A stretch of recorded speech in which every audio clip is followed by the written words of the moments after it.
Noi continuiamo a difendere la nostra libertà, siamo attenti e pronti a difenderci, ma siamo sempre stati molto aperti. È la storia di questa città, aperta ma forte del suo diritto, della sua dignità e anche di poter dire quello che pensa, insomma, a livello anche più ampio.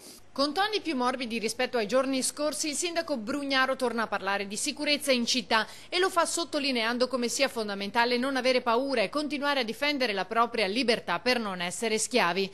Inevitabile poi per il primo cittadino commentare la posa delle barriere Jersey, blocchi di cemento posizionati all'ingresso di Piazzale Roma per rallentare l'andatura dei mezzi provenienti da Mestre.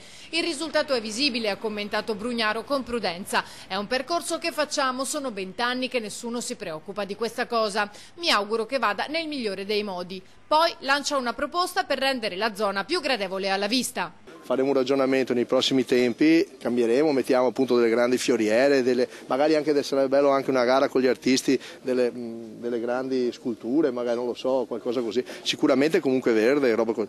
Cioè, adesso dobbiamo giri d'emergenza, anche perché ha pagato tutto il comune, insomma, siamo parchi noi su questo.